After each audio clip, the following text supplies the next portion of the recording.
The last countries I've traveled to buying rugs was India and Turkey, and I did that last fall. In fact, the time we're taping right now, we are getting ready to go on another trip to India and Turkey as well. So those are our two main sources for direct importing.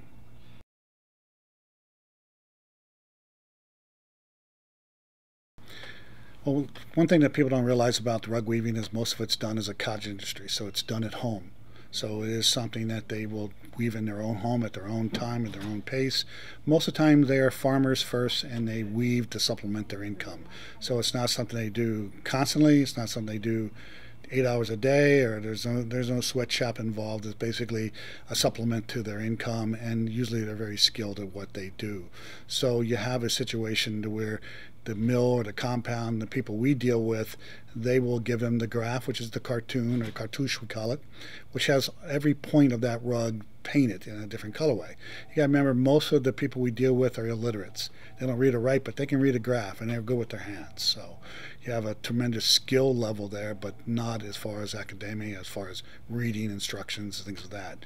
So at that point, they have a map. They have the wools dyed to how much they need, and they have all the strings for the loom to string the loom with, and they take it home, and usually they have a shed at home, and they'll string up their loom, and they'll weave the rug, according to plan.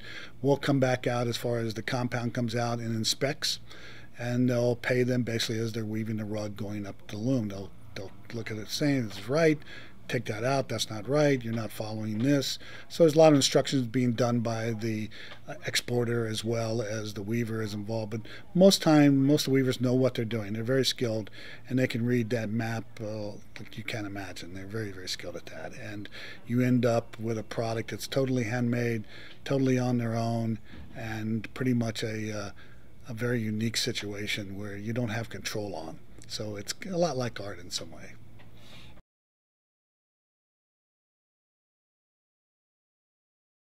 We buy rugs in a couple of ways. One is we would find a rug that somebody else has made, the manufacturer has made, and they're offering to us to make it in any sizes we want. Or if we want to change color about it, we say we love it, but we don't like the color, or we don't like the wool that's used in, we don't want viscose, we want silk. We can change those things about it and can commit to making those. That's a long-term wait as well. If it is something that's available, we can pick it up, that's great. We don't have to wait that time, and we can have it within a few weeks or a month in our shop and ready to sell. The other way that we do it is we develop our own product. Basically, we research all the designs, we research all the colors, we give them all that information. They produce a cartoon or a drawing for us. We okay that. Then we get into weaving a small sample, basically a 2x2 or a 2x3 as a rug type of thing, and then from there we'll take that and decide, oh no, we need to change it, we'll change it some more.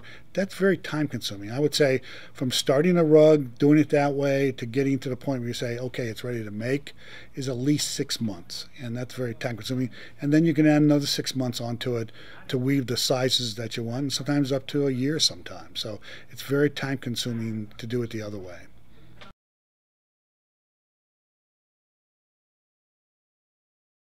We do a lot of custom rugs today. It's amazing how much we do. And a lot of people think that custom rugs are expensive or we're charging a lot more. Most of the people we deal with when we're dealing hand knotted rugs, it's one of a kind anyway. Every rug's a custom rug. So it isn't like they're going to charge us extra to do it unless you get them a color that they don't have available. They have to dye something, or they've got to use a special fiber in it that they don't have. They have to go out and resource a bunch of that to get it together. But most of the time, custom weaving is very common, and usually most time it's minor things you want to change. It's either the size or the shape. That seems to be the two big ones, or else it'll be, there's one particular colorway in there you don't like, or you want to change the accent color or something like that, or take the border off of it. It's pretty simple to do those kind of things. And most rugs today are not 25 colored rugs. They're more like 2 to 6 colors is a normal color range for most rugs we're making.